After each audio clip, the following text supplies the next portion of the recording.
history, demonstration for freedom in the history of our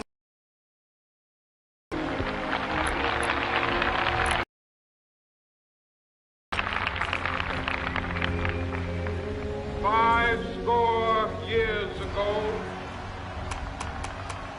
the great signed the Emancipation Proclamation. Came as a great beacon light of hope to millions of Negro slaves who had been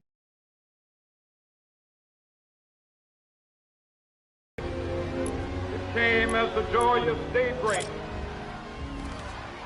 to end the long night of their captivity. But 100 years later, the Negro still is not free. 100 years later, the life of the Negro is still sadly crippled by the manacles of segregation and the chains of discrimination. 100 years later, the Negro lives on a lonely island of poverty in the midst of a vast ocean of material prosperity. 100 years later, the Negro is still languished in the corners of American society, finds himself in exile in his own land. So we've come here today to dramatize a shameful condition. In a sense, we've come to our nation's capital to cash a check. When the architects of our republic wrote the magnificent words of the Constitution and the Declaration of Independence, they were signing a promissory note to which every American was to fall heir. This note was a promise that all men, yes, black men as well as white men, would be guaranteed the unalienable rights of life, liberty, and the pursuit of happiness. It is obvious today that America has defaulted on this promissory note insofar as her citizens of color are concerned.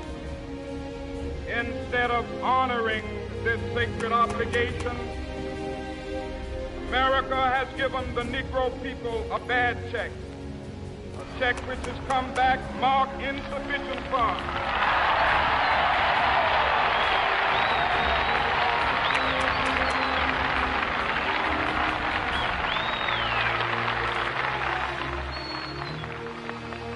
But we refuse to believe that the Bank of Justice is bankrupt. We refuse to believe that there are insufficient funds in the great vaults of opportunity of this nation. So we've come to cash this check, a check that will give us upon demand the riches of freedom and the security of justice.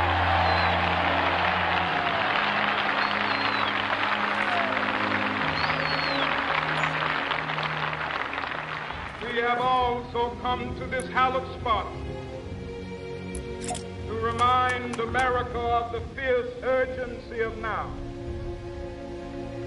This is no time to engage in the luxury of cooling off or to take the tranquilizing drug of gradualism.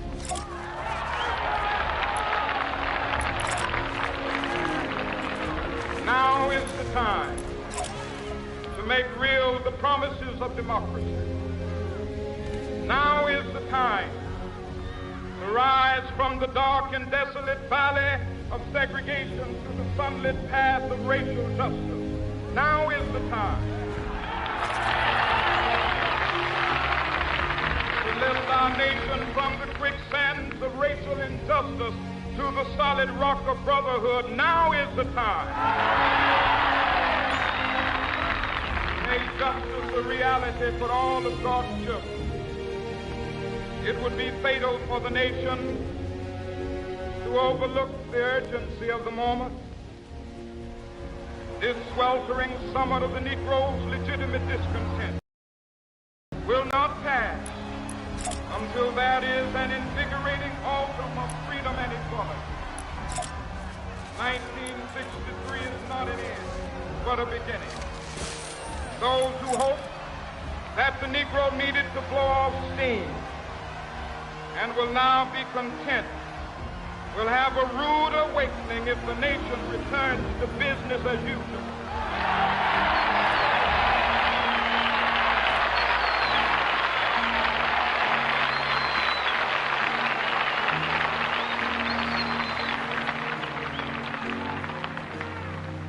There will be neither rest nor tranquility in America till the Negro is granted his citizenship rights.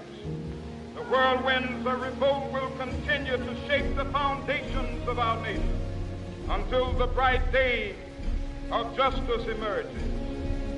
But that is something that I must say to my people who stand on the warm threshold which leads into the palace of justice. In the process of gaining our rightful place, we must not be guilty of wrongful deeds. Let us not seek to satisfy our thirst for freedom by drinking from the cup of bitterness and hatred.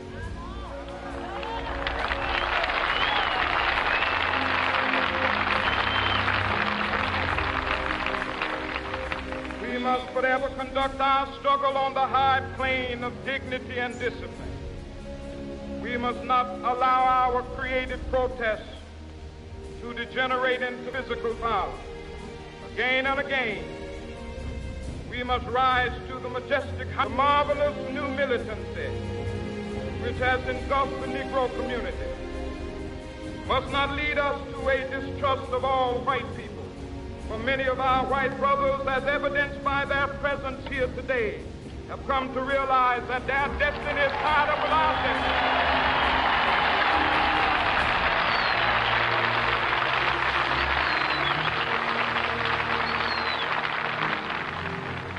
They have come to realize that their freedom is inextricably bound to our freedom. We cannot walk alone. As we walk, we must make the pledge that we shall always march ahead.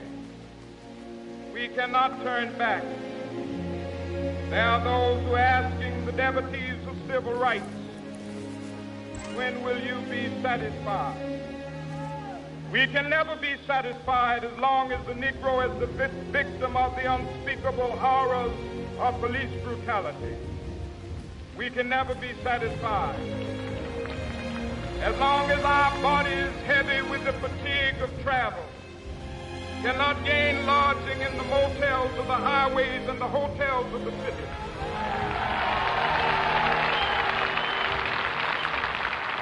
We cannot be satisfied as long as the Negro's basic mobility is from a smaller ghetto to a larger one.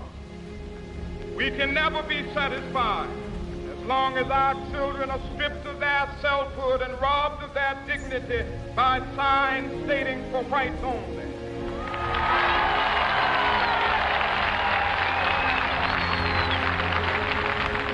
We cannot be satisfied as long as the Negro in Mississippi cannot vote and a Negro in New York believes he has nothing for which to vote.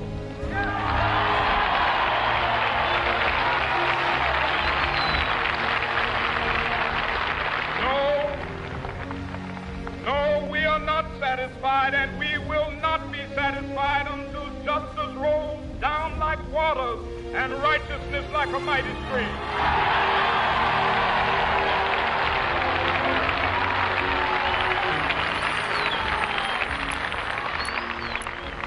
I am not unmindful that some of you have come here out of great trials and tribulations.